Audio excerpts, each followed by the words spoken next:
So we got a second cop getting let go, or a second group of police officers getting let go for choking a man. It was on camera too, basically using an illegal chokehold on him.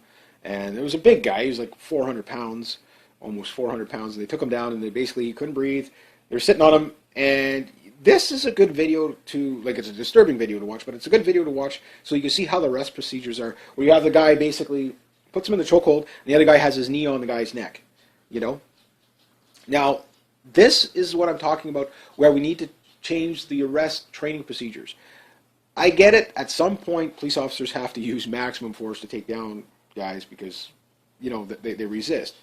But this guy, I mean, he resisted, but, you know, to what degree?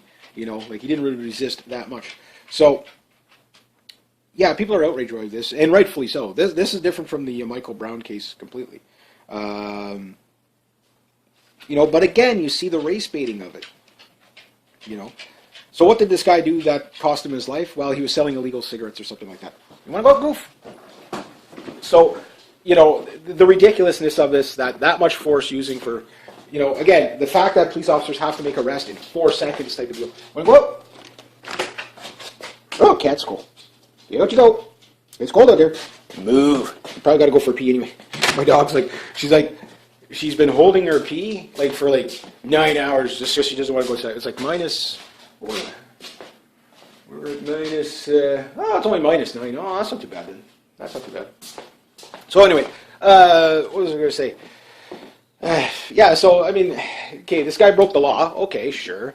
And, it, you know, for selling cigarettes, and it cost him his life. You know, they couldn't, like, you know, they have to arrest this guy in 4 seconds. We've got to get him out of, you know. And we, you know, again, using illegal chokeholds. Again, if you look at the training, the no hesitation targets, the zero tolerance policies, they don't teach police officers they teach police officers to basically only accept compliance, you know, which I can get that to a degree, but what they need to install into police officers too with their training is that, okay, they have to comply, but, you know, exhaust other reasons. I get it. It's a stressful job. But I'm also the type of person, if you don't like that type of job, okay, if it gets to you that much, do something else. If you can't handle it, again, I've talked to police officers that, I mean, these guys could talk, you know, they'd sweet talk anybody off a ledge. You know what I mean? They were just very compassionate, but, you know, when they had to arrest people, they'd arrest them. But there's one officer I remember talking to, he says, I've made a lot of arrests, and you know, says some people you have to let them scream, yell, and vent. Then once they calm down a bit and he says it might even take an hour.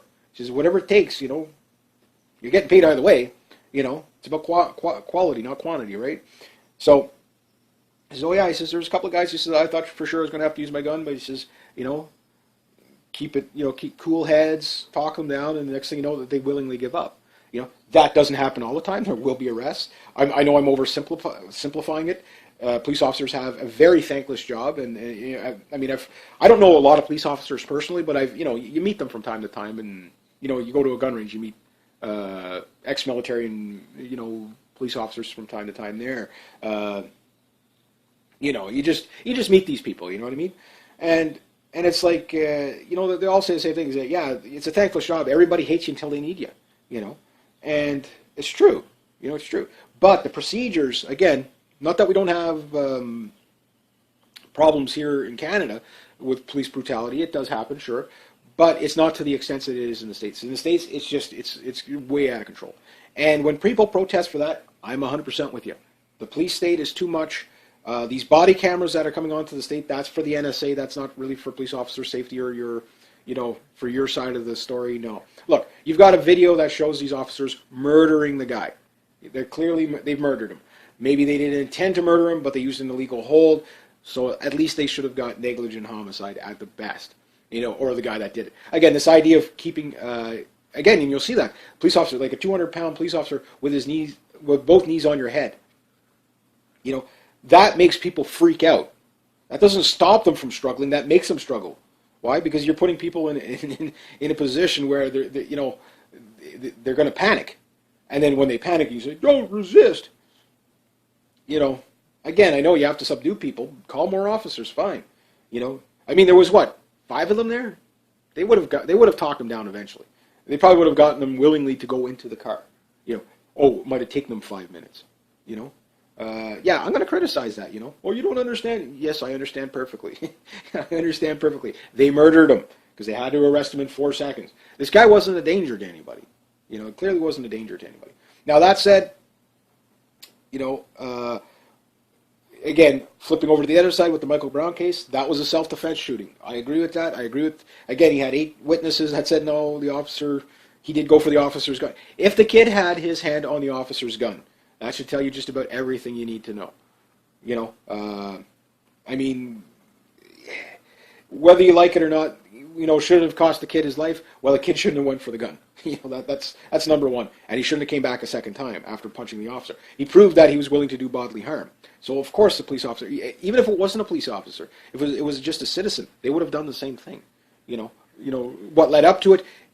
What led up to it isn't as important as what was done. You know, okay, they're walking in the middle of the road. That shouldn't have cost him his life. Agreed. But that's not what cost him his life. What cost him his life was going for the gun. You know, and then, you know, basically rushing the police officer a second time. You know, after assaulting the police officer. Again, the cop didn't shoot him the first time. You know, he shot him when the kid came at it. So that's what the court saw. And again, of course, what does the Obama administration, Eric Holder, and all those guys out there doing? Creating division. The idea, and this is, I think, the broader picture. And you heard the UN talking about this. Oh, got a frozen dog out there. How they need to disarm the police in the United States. Okay. And again, this is part of what door are you at? Oh, you're back here. You never know which. Now you want out? Okay, one in, one out. There we go. Do the switch. In or out? In or out? All right, you're stuck in now. See, you're trapped in here forever. Like a cat. So anyway, so United Nations have been begging the United States to disarm its citizens for as long as the United Nations has been the United Nations, right? One world governance is openly admitted by the United Nations. Part of the one world governance is a one world banking system, IMF.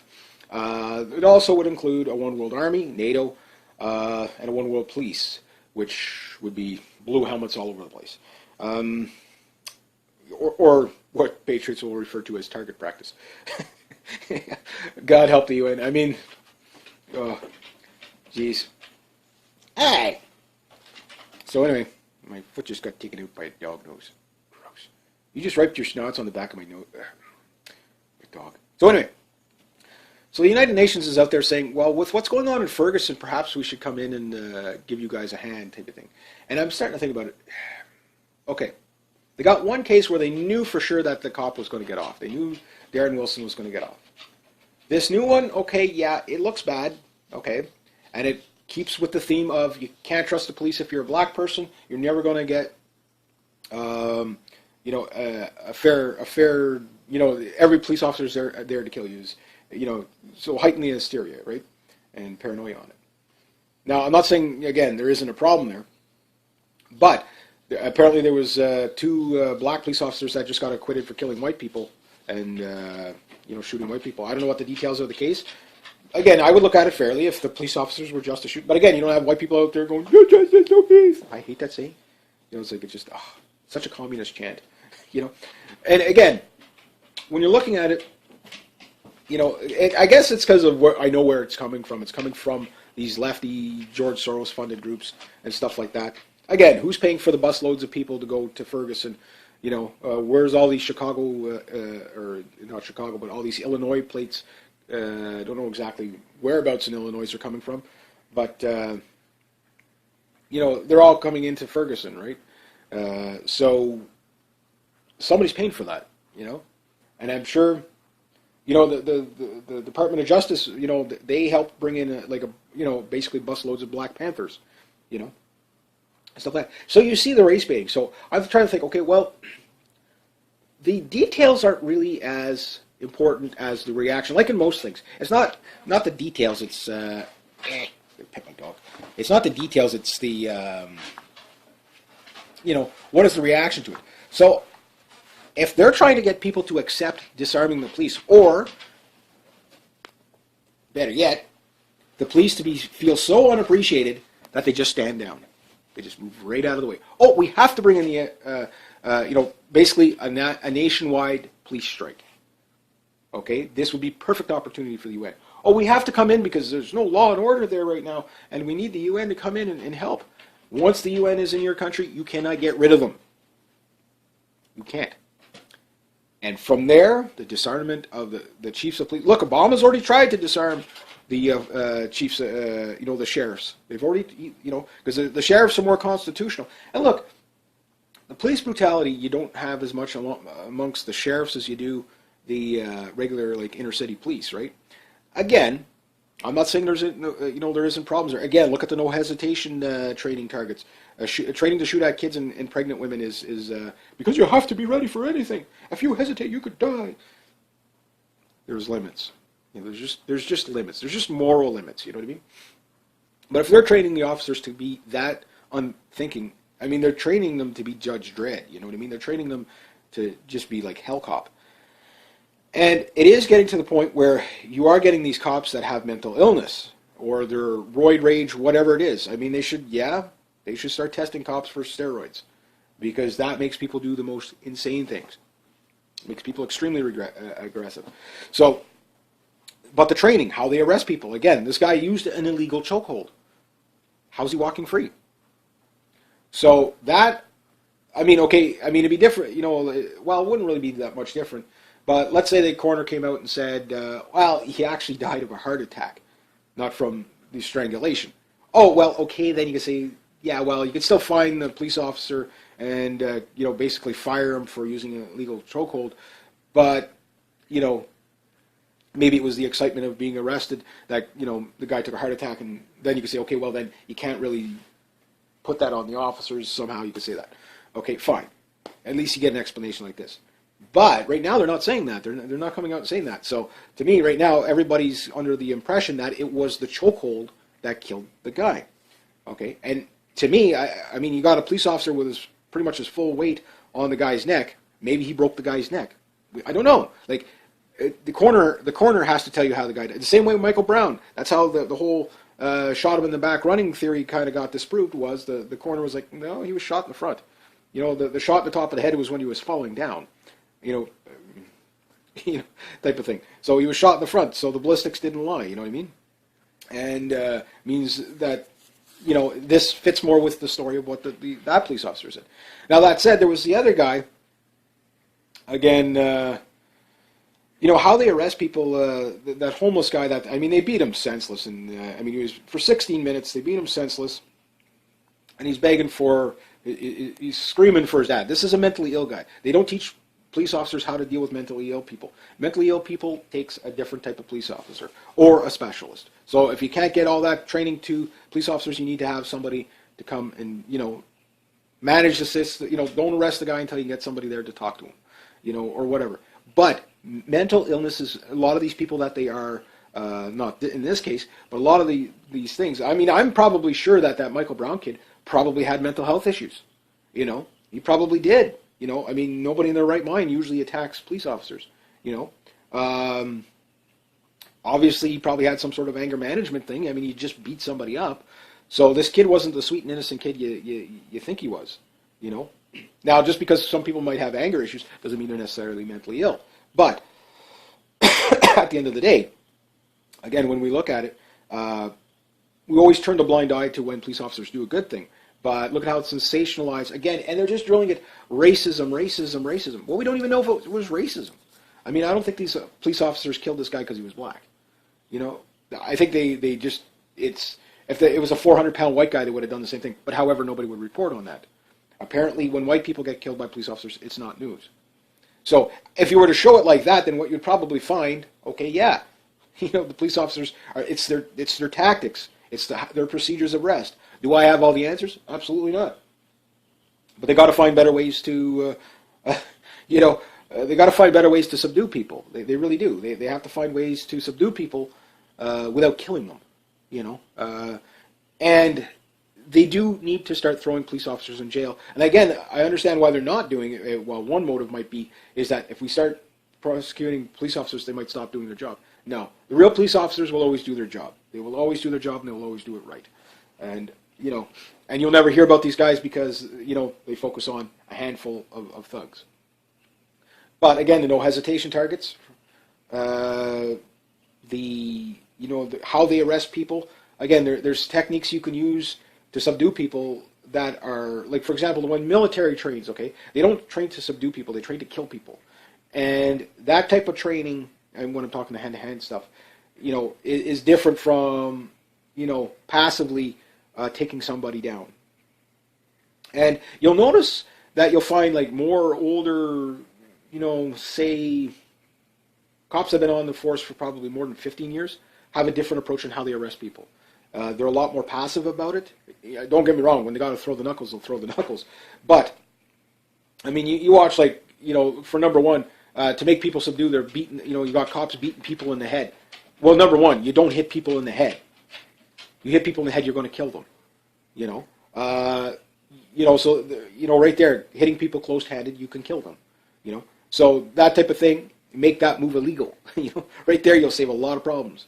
Headshots are, you'll make them subdue, but you kill them with a brain hemorrhage after, stuff like that. So I don't know what all the what techniques they can use 100%. I know there's a lot of things that work that, different holds and stuff like that will make people, subdue them. But again, there's certain things. If this was considered an illegal chokehold, how's this man walking free, right? So that's what people are protesting. But what I'm thinking what they're trying to do is use a few bad examples of police officers to get people so outraged that police officers just, their morale goes to complete zero. Next thing you know, police chief gets a call. I'm not coming into work today. Another call. I'm not coming into work today. And next thing you know, we're on strike. Everywhere. The UN comes in. This works perfectly. The social justice warriors will be happy for the short term. If you think the police forces are brutal now, just wait till you get the UN in there. These are people from other countries that don't care about you. Look what the U.S. does when they go to Iraq. You know what I mean? That's what you're going to see. Yes, you will see that. And the thing is global governments, okay, those people aren't under control of the U.S. government. They're under control of non-elected bureaucrats over the UN somewhere. If you think that's a good idea, there's lots of African countries you can look at that, for the very little the UN does good, they do way more bad than good. So I'm thinking they're going to be ramping this up again. Notice how they never cover one single white guy that gets arrested or beat up by the police. They and when you ask these black leaders and black activists, do you think it's lopsided? Right? The police are only targeting black people. They're like, yeah, well, I don't know of any white guys that get shot and killed by police unjustly. Because they're not looking into it. But you look into it, you'll probably say, okay, it's not so much a racism issue as it is a police training issue. Again, they train the police to be as militant as possible, not to be as compassionate as possible. Where it used to be, preserve life at all costs type of deal, now it's comply, or die. And that's a different type of training. It's a different type of training. It's much more hostile. And again, with a police officer, when you have somebody that's trained to not allow you to, basically negotiate with them or anything, what do you think is going to happen? And again, it's the militarization of the police. That's what people should be protesting. But what they shouldn't do is bring in the UN. Not when you can just change a few procedures and, see better results. That said, number one, if you stop by a police officer, be as passive as possible. Don't resist arrest, because again, it's your own safety, Go with it, Just comply. Most of the time, you'll be fine. In fact, even now, most of the time, you'll be fine. Don't go for the gun. That's a really stupid idea. Very stupid. You will get shot. I won't feel bad for you. You know what I mean? Like this Mike Brown kid. It's tragedy, yeah, but it's like stupidity is going to hurt. You don't go for anybody. You don't go for their gun. You go for the gun, you're going to get shot. And if you threaten to kill the police officer and then charge towards him a second time, I mean, you're lucky you didn't get shot the first time, and then the second time you got shot. I mean, the kid pushed his luck. He made a stupid decision. Should it have cost him his life? Well, the thing is, walking down the center of the road, no. Not complying to a police officer's orders, even that shouldn't cost you your life. You should be arrested or whatever. Attacking a police officer, punching him in the head, and then going for his gun, and then going from, charging at him a second time, yeah. Yeah, it's going to get you killed, So, whether you believe what happened, I'm thinking what they're building up for is to have a mass police strike so that they can justify bringing in the UN. Once they bring in the UN, say goodbye, police officers. No more domestic police. You will miss them. You will miss them big time. Why? Because most of them are decent people. So, we'll have to wait and see what happens.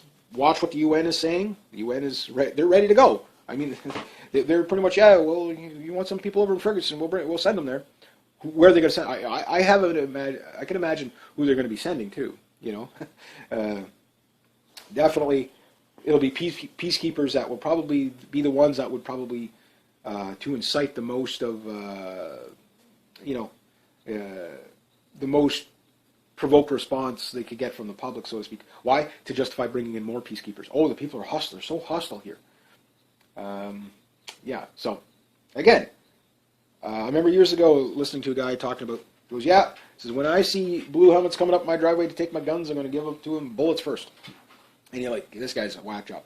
But hey, we're not that far off. Look, you've already got the UN in the United States big time because of the headquarters and stuff like that in New York City. But the UN is Agenda 21 full force. It's a part of Agenda 21 to have a global police force. The United Nations blue helmets are it. The peacekeepers, right? And again, the idea is not that you've got peacekeepers there. It's the idea that they're under the UN control. The first thing they will do is gun confiscation. That's the first thing. It's not going to happen the first night they get there. But the first thing they would do is gun confiscation, door-to-door gun confiscation. Why? Because they do that everywhere else. Just research, you can find all kinds of pictures of mountains and mountains of guns surrounded by guys in blue helmets, chopping them up or burning them or running them over with tanks or whatever they're going to do. Disarmament program. But that's the third world. $18 trillion deficit, you're in the third world. Sorry. The illusion is hard to snap out of, but and it's not just the United States. Everywhere right now is the economies are done. Stick a fork in them already. You know what I mean? So the chaos is coming. The disarmament program is coming. Now, how this will turn out, who knows? Right now, everybody's complying with everything the central bankers are doing. Everybody's complying with. Again, for the amount of hysteria we had over the Michael Brown case, I wish we had that over the banking system. You know what I mean? Because then at least, or the corrupt politicians, get them out of there. But here's the scary part. Now, this is what tells you that, unfortunately, the United States has swung as far left as it possibly can. It's because, like Obama, he's got a low approval rating, but, there's still people that, they're so brainwashed that there's nothing. Well, it's their ideology. It's progressive ideology. And progressivism destroys everything. Again, you can't be a socialist progressive without ending up as a communist. You can't be a progressive communist without ending up a Marxist. You can't be a progressive Marxist without being a genocidal maniac. Period. That's what progressivism is. You're progressing. You know what I mean? If you're a progressive conservative, you'll eventually be a libertarian. If you're a progressive libertarian, you'll eventually be an anarchist. If you're a progressive anarchist, you'll eventually be a Satanist. You know what I mean? Like when you understand where the paradigm is, that's where it's going to go. So I guess I'm going to leave it at that because there's not much more I can really say about it. But I'm thinking the bigger picture, the longer con here, is militarization of the police. So you'll have the DHS and blue helmets. That's all you're going to have. Because look, they've got the National Guard out on this one, not the DHS, which is kind of strange. They have them there in Ferguson a bit. Okay, they're there, but they're not. They're kind of hiding behind the scenes and just propping things up. The DHS should be disbanded anyway, considering what they're trained to do. The DHS is basically trained to do what these police officers are doing. They're basically going to be there. They're there to basically to be turned inwards on the American people when it just gets bad enough. It's not a matter of when the shit hits the fan. We're already there. I mean, the economy's already a bust. You've got 92 to 96 million people in the States out of work. And my dog has a shoe.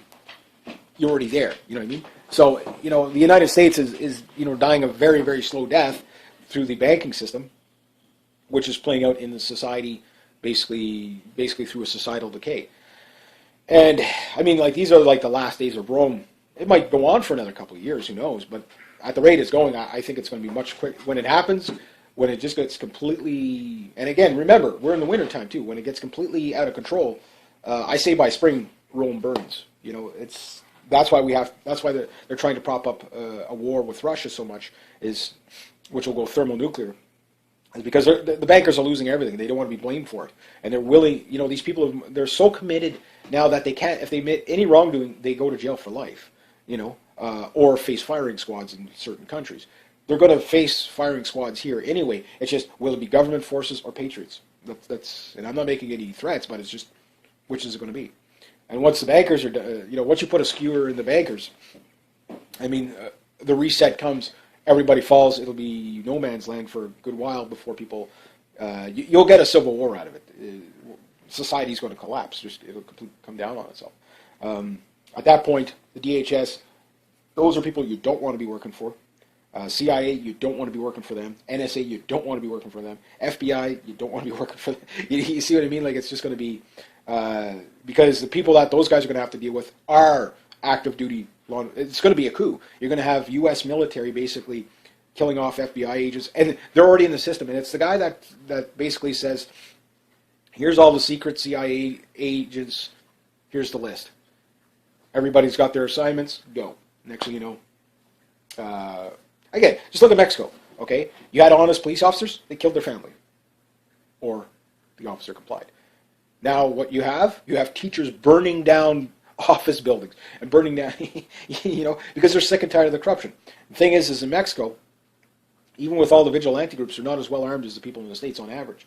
But the thing is revolutions are unpredictable, and reset versus revolution. I think we're past the point of reset, because we can't reset the system without forgiving the debt. You can't forgive the debt without crushing the economy. So, brace for impact is all I can say. It's just, when is the impact going to get here? Well, you're seeing it. Again, remember, it's cold right now. It's winter time. Okay? By the time it starts getting really warm outside again in the spring, particularly in the States, the rioting I think is going to be bigger than ever. And of course, the media is going to sensationalize every black person that gets shot by a white cop.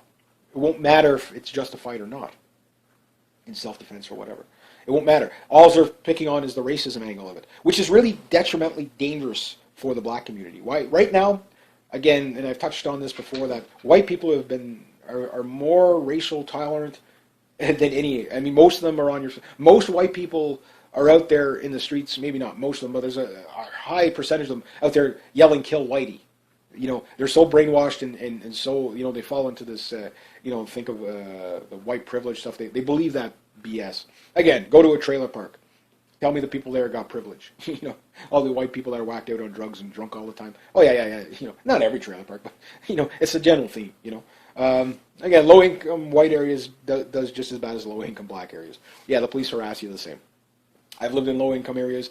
I don't give excuses to anybody. It is what it is. Thing is how the media is shaping it. They're shaping it for a race war. You've got Louis Farrakhan out there, which, yeah, he's against the New World Order, and I agree with him on that stuff, but, calling for a race war. Remember, the demographics of the United States, only 13% of the United States is African American. Okay? They're outnumbered big time. Now, the thing is most white people will be compliant letting other minority groups kill them. They already are. Look, the Mexican... over 5,000 Mexican illegals have killed, Americans since I think 2008. That's quite a bit. So, and the media won't ever pick up on that. Oh, because you might stigmatize the group. They never talk about, for example, it's on topic too. Is that all these illegals? They say, well, these people just want to come here and work and they want to do this. Okay, but they never talk about Obama's basically bringing in 5 million people, or the 5 million people there, and going to legalize them so that they can get jobs. Sounds good at first, but now you've just added 5 million people to a work pool where there's not enough jobs to go around. So what about the citizens that are already there? This is the problem I have with these global citizens, these basically globalists that they're always worried about the third world and how they look on the world stage. And again, listen to Obama. World leaders, the world stage, global community. These are spoken like a true globalist. Globalist, communist, same thing. It's maybe a little different philosophies, but at the end of the day, it's all about control, right? And the thing is about that is that they worry more about sending billions of dollars aid here, there. For example, we sent $205 million to the Ukraine. Okay, almost not immediately, but we're going to do it in a very short amount of time. Okay, and then plus we've got how much we're spending on the campaign on ISIS, that type of stuff. Okay, and another $500 million over to fight Ebola and stuff like that. We're going to give $200 million to our veterans over 50 years. Yeah, so that's not very good. So we don't take care of the people here. We worry about over there because these guys they want a seat at the UN. They don't care about our country. That's why we need a nationalist in charge of the country, because they need to protect, number one, the country first. It doesn't mean you can't do trade with other countries. It means you protect the sovereignty of your country.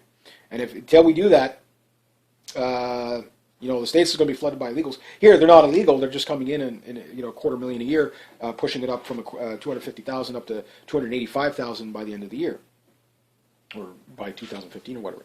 Okay, so what that means is that basically we're doing the same thing the states is doing, but we're just doing it in a different way. We're doing it, a little more. Okay, well, bring in the best immigrants first, which works good, but it still floods the labor pool. And we're bringing these people basically to undercut labor the same way they are in the States. It's just they're doing it way more abruptly in the States. So when you have that all figured into this kind of UN thing, they can pick a lot of these people and put them into UN positions, blue helmet type of thing. Again, it's a lot easier to conquer a country with people that are not born there. This has been done all over the place.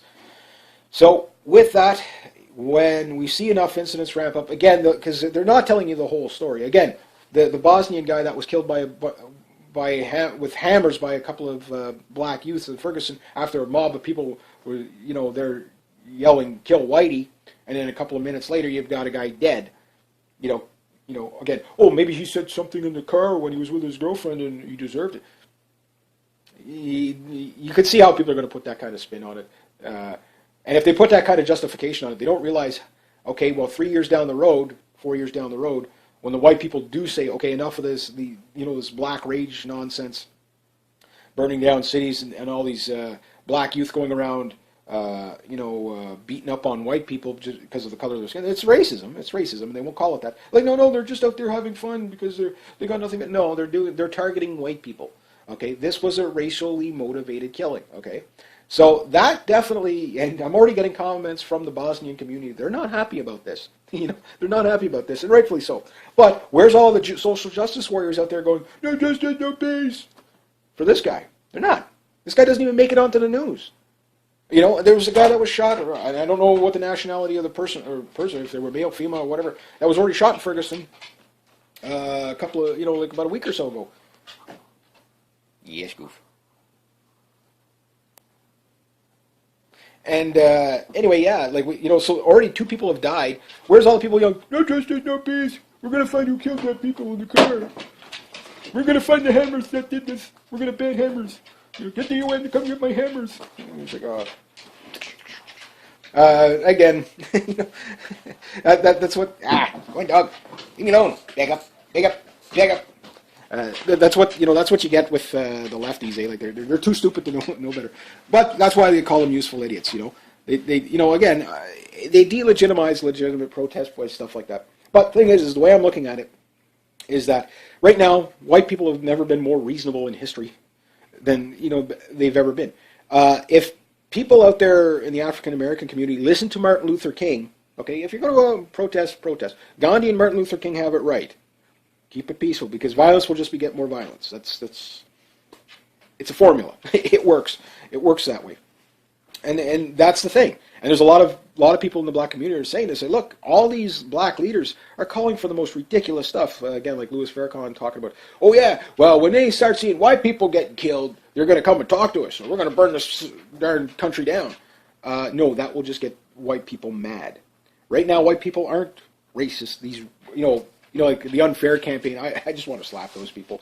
But yeah, there are racist white people out there, the same as there's racist black people. And in fact, the worst racist black people are racist against their own kind, And you see it all the time. But the thing is what they don't realize is that if you keep pushing the white people, eventually what you're going to see, and you already are seeing that more and more people are starting to join things like the neo-Nazis, the Ku Klux Klan, stuff like that. It's on the rise. It's on the rise. But these people, they're nowhere to be seen. They're nowhere to be seen. Because they're not coming out, You see them once in a while, but they're not out there, For the most part, they're such a minority group of the whites, it's not even hardly worth mentioning, right? Right now, most white people are on the sides of, basically, the no justice, no peace, They're on that side because, if you're out there protesting police corruption or police training tactics, power to you. I'm, like for example, where they're in New York right now, lying down in the middle of the street, like dead bodies or whatever, and blocking off bridges. I'm okay with that as long as they're not blocking, say, like ambulance or fire or even the police from doing their jobs. Because again, lives depend on that stuff. Then I'm okay with that. That's called peaceful protest. Power to you. Doesn't matter if I agree with the topic or disagree with the topic. Power to you if you keep it peaceful.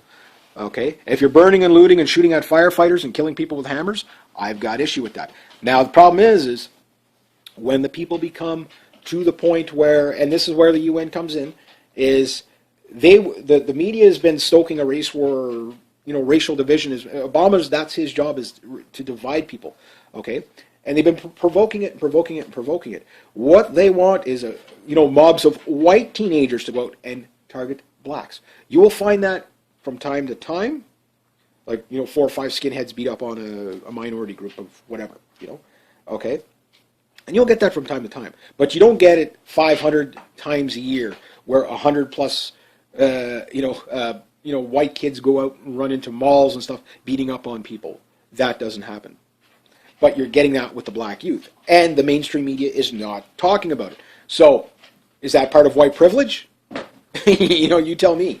Maybe that's what I'd call black privilege, but I don't see it as black. I don't see it as a privilege. I see it as lunacy.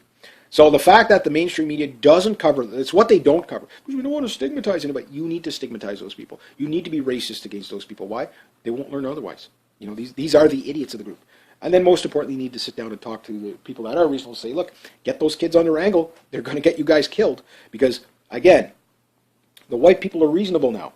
They might not be so reasonable once, because again, just because the mainstream media isn't covering, again, look at all these protesters that are going out there protesting in Ferguson and stuff like that to protest Michael Brown, and they get beat up by black people. It's like, you know what I mean? Like, and there's one guy. He's like, well, it's it's not really their fault because they're so angry, and you can't reach those people. You can't reach those people. Don't even try. But the thing is most people aren't like that. Most people are, hey, you leave me be, I'll leave you be. But if it gets bad enough, that's when you're going to see the tides turn. That's when you're going to see black people being gunned down by masked Caucasians, so to speak. That's, you think the police are going to be bad. You can nip the police thing in the bud by changing the tactics, by changing, the procedures, by actually putting, keep your protest. Protest all you want, but keep it peaceful. But on the other hand, we also need to go after the media for not covering things the way they should. When they keep demonizing white people and white people. And again, you have to understand, white guilt works for minority groups like you wouldn't believe. It works, again, everybody in the country is targeted in some ways. African Americans are to be the poverty class, the victim class. So will the Mexicans. They're going to play one group off another. Mexicans, what they tell them is, it was your land first, that kind of stuff. And again, when you have people that were, things that happened 500 years ago, you can't demand compensation for. You just can't. I'm sorry, you can't. So, and then the white people, it's like, well, you're overprivileged all the time. You should be a little more tolerant and don't ever say anything or speak out. But again, at the end of the day, when white people no longer are going to be reasonable and they will become racist, and that this will drive it to that, then I mean it will be very hellish for the black community. Why? Because their communities will get burnt down. Their people will get shot left, right, and center. I'm not saying the white people won't go to jail for it, but what I'm saying is, if you put that paranoia to that level, and this is what they want, the government wants. Why? Because then they can justify bringing in the UN. Once you have the UN in there, you have global governance, Agenda 21. Then we all suffer. So, again, it's the classic divide and conquer. Now, to some people that listen to this video say, this guy's a racist. Okay, by talking about it, how could I be racist? Because if I was a racist, I wouldn't tell you about it. You know what I mean? Like, I'm telling you so that you could see the social engineering of it, that you could see the subversion program. I'm telling you because so we don't do that stupid thing. I don't want to live in a future with blue helmets on every corner.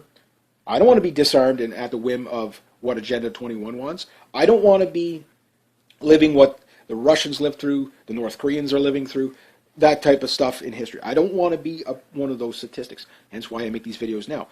But if you listen to everything I'm saying and look into it, again, try to prove me wrong. Again, you're going to have a harder time finding it, but you research white people that have been shot by police officers. The number's up there. It's there. Yeah, blacks do crime more disproportionately, sure. So you're going to see that number a little higher on the black side. But you're going to find that there's a ton of police officers that shot white people and got off on it. They got off on it and they got off on it. You know what I mean? Yeah, but they won't even touch that on it. Again, when a white guy gets shot by a police officer, it's not news. Or it's news for 10 seconds, and then they move on. But they and what they won't do is if it's a white guy that gets shot, okay, they won't say, even if it's, we look at, for example, video footage, there was a guy and his girl, white guy and his girl walking along, and all of a sudden, like 5 or 6 black guys come in, they run and beat him. Now, they covered this story for like 2 seconds on a local media somewhere, and they said, some youth. It's like, why don't you say black youth? Because they didn't want to stigmatize. You might make people racist. No. What you say is, you call it, the more dishonest you are about this stuff, the worse it is in the long run. We cannot afford to live in a time of political correctness. It'll get everybody killed. It'll get everybody killed. And the last thing you want is complete North Korean-style governance, which the UN would be the next stepping stone towards that. You might not see it that way now, but if you've been following these people and what they do, anywhere the UN goes, it destroys countries. It destroys countries. It's global communism is what it is. One world government, one world police, one world currency. It sounds nifty and utopian, but if you don't fit their mold, you're a terrorist. I mean, it's already like that now. And again, every government in the world is pro-UN. Lacey, be quiet. So anyway, I guess I'll leave it at that. I guess the last thing I'll say is, again, just watch for police officers going on strike and in large numbers across the country, and then probably watch what the UN's saying on the issue. It might not happen overnight. Again, this is all about opportunity. If they can squeeze into it, they will. And then right from there it goes gun confiscation. The other way they would do it is to get police officers to do gun confiscation, door-to-door confiscation, which would get them killed. I mean, the police aren't stupid. Like these guys are the guys that are in the know, so they know they can't use the domestic police force to do gun confiscation because they won't do it. They just won't do it. I mean, some will because again, some of them are bad, and if those guys get shot in the face, well, too bad for them. Because they know it's not about making people safer. They know it's about disarmament. Look, Hitler said to conquer a nation, you first must disarm it. Lenin, was ecstatic when 20 million people. He wrote in his memoirs that he was ecstatic when 20 million people starved to death because now the useless eaters were gone. You could do something more with the economy. Mao Zedong or Joseph Stalin, true power comes out of the barrel of a gun. Democracy comes out of the barrel of a gun. These guys aren't lying. They're experts. They're the experts. Pol Pot, let's kill. I forget, it was 60, 80 million people, whatever they killed, Pol Pot killed, for wearing glasses, because that meant you were educated and you could possibly read, and if you could read, you could probably see through the BS, and you would, overthrow the government if you were intelligent. So, yeah, that was in Cambodia. Okay, North Korea, yeah, people are still reverting to cannibalism for food. But if you like the UN, that's up to you. So anyway, I guess I'll leave it at that. if you like this kind of stuff, there'll be a link down below. You can make a donation, and thank you to everybody who has. Rate, subscribe, share, comment, like. Pet my dog. And be true to yourself, be true to others. Always do the right thing. Have a great day. G'day, hi, and welcome. Okay, so we got a second cop getting let go, or a second group of police officers getting let go for choking a man. It was on camera too, basically using an illegal chokehold on him. And there was a big guy, he was like 400 pounds, almost 400 pounds. They took him down and they basically couldn't breathe. They're sitting on him, and this is a good video to, like, it's a disturbing video to watch, but it's a good video to watch so you can see how the rest procedures are, where you have the guy basically puts him in the chokehold, and the other guy has his knee on the guy's neck, you know? Now, this is what I'm talking about, where we need to change the arrest training procedures. I get it, at some point, police officers have to use maximum force to take down guys because, you know, they resist.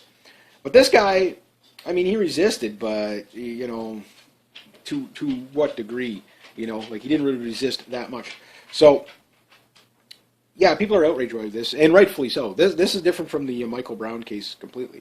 You know, but again, you see the race baiting of it, you know. So what did this guy do that cost him his life? Well, he was selling illegal cigarettes or something like that. You want to go, goof? So, you know, the ridiculousness of this, that much force using for, you know, again, the fact that police officers have to make arrest in 4 seconds type of deal. Going, whoop! Oh, cat's cold. Here you go. It's cold out there. Move. You probably got to go for a pee anyway. My dog's like, she's been holding her pee like for like 9 hours just so she doesn't want to go outside. It's like minus, we're at minus, oh, it's only minus 9. Oh, that's not too bad then. That's not too bad. So anyway, what was I going to say? Yeah, so, I mean, okay, this guy broke the law. Okay, sure. And, it, you know, for selling cigarettes, and it cost him his life. You know, they couldn't, like, you know, they have to arrest this guy in 4 seconds. We've got to get him out of, you know. And we, you know, again, using illegal chokeholds. Again, if you look at the training, the no hesitation targets, the zero tolerance policies, they don't teach police officers they teach police officers to basically only accept compliance, you know, which I can get that to a degree, but what they need to install into police officers too with their training is that, okay, they have to comply, but, you know, exhaust other reasons. I get it, it's a stressful job, but I'm also the type of person, if you don't like that type of job, okay, if it gets to you that much, do something else. If you can't handle it, again, I've talked to police officers that, I mean, these guys could talk, you know, they'd sweet talk anybody off a ledge. You know what I mean? They were just very compassionate, but, you know, when they had to arrest people, they'd arrest them. But there's one officer I remember talking to, he says, I've made a lot of arrests, and you know, says some people you have to let them scream, yell, and vent. Then once they calm down a bit and he says it might even take an hour. He says whatever it takes, you know, you're getting paid either way. You know, it's about quality, not quantity, right? So. He says, oh yeah, he says, there's a couple of guys, he says, I thought for sure I was going to have to use my gun, but he says, you know, keep cool heads, talk them down, and the next thing you know, that they willingly give up.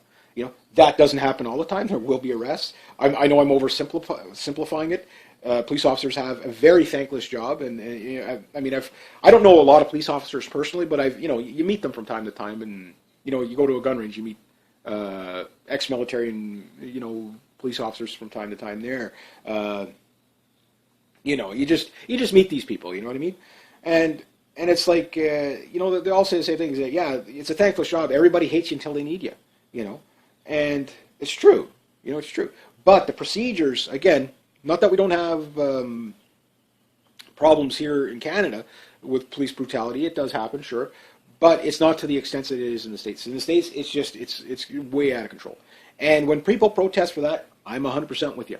The police state is too much. These body cameras that are coming onto the state, that's for the NSA. That's not really for police officer safety or your, you know, for your side of the story. No. Look, you've got a video that shows these officers murdering the guy. They've murdered him. Maybe they didn't intend to murder him, but they used an illegal hold. So at least they should have got negligent homicide at the best, you know, or the guy that did it. Again, this idea of keeping, again, and you'll see that police officer, like a 200-pound police officer with both knees on your head, you know, that makes people freak out. That doesn't stop them from struggling. That makes them struggle. Why? Because you're putting people in a position where they're going to panic, and then when they panic, you say, "Don't resist." Again, I know you have to subdue people. Call more officers. Fine. I mean, there was what, 5 of them there? They would have talked them down eventually. They probably would have gotten them willingly to go into the car. It might have taken them 5 minutes. Yeah, I'm going to criticize that. Oh, you don't understand. Yes, I understand perfectly. I understand perfectly. They murdered him because they had to arrest him in 4 seconds. This guy wasn't a danger to anybody. It clearly wasn't a danger to anybody. Now, that said, again, flipping over to the other side with the Michael Brown case, that was a self-defense shooting. I agree with that. Again, he had 8 witnesses that said no, he did go for the officer's gun. If the kid had his hand on the officer's gun, that should tell you just about everything you need to know. I mean, whether you like it or not, should it have cost the kid his life? Well, the kid shouldn't have went for the gun. That's number one. And he shouldn't have came back a second time after punching the officer. He proved that he was willing to do bodily harm. So of course the police officer, even if it wasn't a police officer, if it was just a citizen, they would have done the same thing. What led up to it? What led up to it isn't as important as what was done. Okay, they're walking in the middle of the road. That shouldn't have cost him his life. Agreed. But that's not what cost him his life. What cost him his life was going for the gun. And then, basically rushing the police officer a second time. After assaulting the police officer. Again, the cop didn't shoot him the first time. He shot him when the kid came at it. So that's what the court saw. And again, of course, what does the Obama administration